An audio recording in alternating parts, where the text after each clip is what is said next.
everyone, welcome back to my channel. I want to be discussing on how to throw a forehand, but not necessarily like your typical video.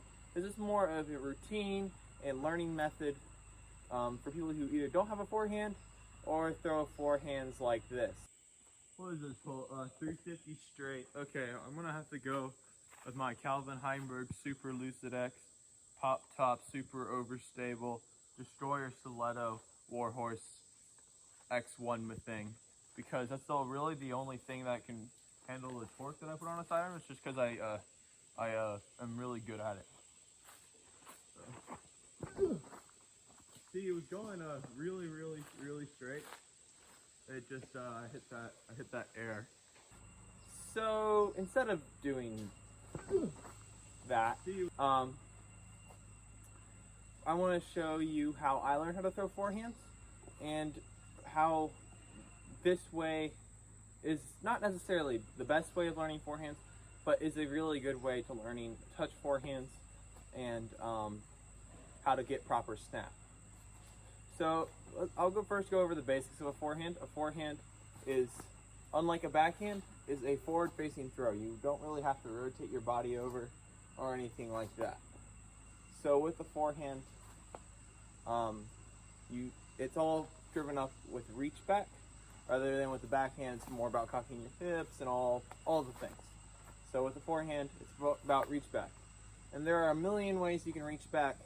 Just the basic concept is, for me at least, is to keep the disc within a plane, keep it on the same kind of level. I'm not saying do this, where you kind of keeping it level the entire time, but keep it in that locked in position, because doing something like this, where you kind of like tilt it all the way around and then do that, is very reminiscent of like an ultimate forehand, and a lot of people think it gives them snap, but really, in reality, you're creating an extra step, which will lead to off-axis torque and about a bajillion other things. So keeping that level, so no matter how you reach back, if you reach back like this, keep that locked into that place and then come through. And then with the kind of this way, which is very common, as it said, lock back into place. You don't want to reach back, flip over, and then throw. That'd be like throwing a backhand by doing a Simon flip every single time. It just doesn't work. And then I'm going to talk about the disc you should learn forehand with. A lot of times when people are like, hey, you should learn a forehand, here's a Firebird. I don't feel like that's necessarily the best way to learn. Typically when I'm teaching a forehand, I give people either a judge. This has a bead, it's a little bit more awkward of a shape to flick. Or maybe like a deeper putter or a mid-range. One of my favorites is the M4, but the Mako 3 is also right next to it. I just have an M4 in the bag right now.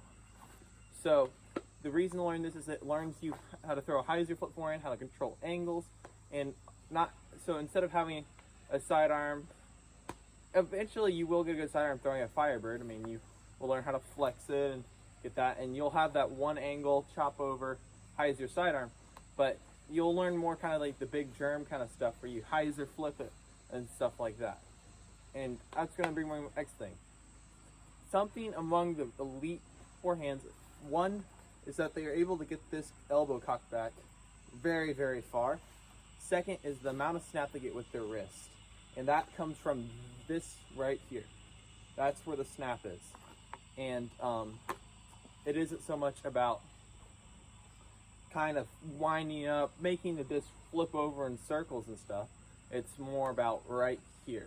And that's going to bring me to a drill, a practice drill that's really helped me when I've either practiced my backhand too much and have neglected my sidearm, or when I was learning sidearms, I actually came up with this drill, and it's really got me a lot of wrist snap, and I've thrown so many crazy forehands with M4s and Roadrunners and stuff like that, and that is a weapon, learning how to throw more understable disc on hyzer flip sidearms, because you'll be able to carve up lines in the woods, you'll be able to throw better flip rollers and stuff like that. So without further ado, I will get into the method. It is incredibly simple. You will put your arm here. Don't connect it to your hip, because that's stupid. It'll just be like, you're creating too many variables, and you're not allowing your body to be a pendulum completely. So Keep your arm out but locked in. I would even grab up near the wrist. Don't grab your wrist where you can't move it. Grab below your wrist so you can move it and just work on that. I know, it's crazy. It seems ridiculous. Like, I only threw it 3 feet. And yeah, you did. And that's what I did. As I was just like, okay. But you're learning how to snap your wrist and holding it there. That's where that's going to come. When I do this drill, I practice about 15, 20 of those. And then I practice about 10 where I don't go all the way back here. I just reach back a little and then toss. And then I kind of have that snap in. And it's really helping my technique, really working it. And then I might do 5 where I kind of get the reach back and engage the hips and stuff like that. Okay, lastly, I will talk about stance. I think standstill forehands are a huge weapon, especially in the woods, especially learning how to kind of straddle out and do all that stuff. So my only thing with stance is keep your back foot at a 90-degree angle to your front foot and have your front foot pointing forward, because that allows you get full range of movements and you're using your springs. It's like with a backhand, the pros don't throw like that. They don't release it and be like pirouetting. They throw and then they follow through. You're using your springs in the same way with this. You're reaching back and you're creating a spring because your body has muscles, it's stretching, and it's creating more tension. And then when you decide that you want to deliver and engage this muscle, the rest of your body is already going to automatically spring it forward, bringing that sidearm through and being more powerful. So front foot facing forward and then back foot perpendicular, 90-degree angle from it. And learning that standstill. And then with a run up, you can do it in a million ways. Really, it's long. It's just 1 step, 2 step, 3 step. It's very simple. Because the forehand is a simple but really good tool. And when it comes to straddle stances and stuff like that, you're not going to be able to drive that power with springs. So if you can, try and get this foot just a little bit more backwards of it. And again, make that 90-degree angle, and you'll be able to engage a little bit more, get a little bit more spring action, even if you're in the woods, even if you're really cut off, because you're using angles to your advantage and making springs. So that was a lot of stuff that I just said. And none of it necessarily means, oh, if I go and do 15 of that little flick thing, and then 10 of the other little flick thing, and 5 of the other little flick thing, I will all of a sudden have a 400-foot sidearm. No, that's not how it works. It's a lot about practice and developing drills of your own. These are just things that have helped me, and I feel like learning discs that aren't necessarily the most overstable disc in your bag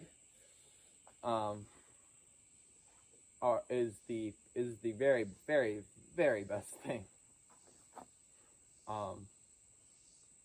So that's how I like to learn, is by learning by hyzer flipping and hitting things straight rather than learning that flex. So not that it doesn't have a tool, and definitely learn how to throw a flex with the sidearm, but learning the hyzer flips and all that are just as key. So I hope you enjoyed the video, and I'll catch you all next time.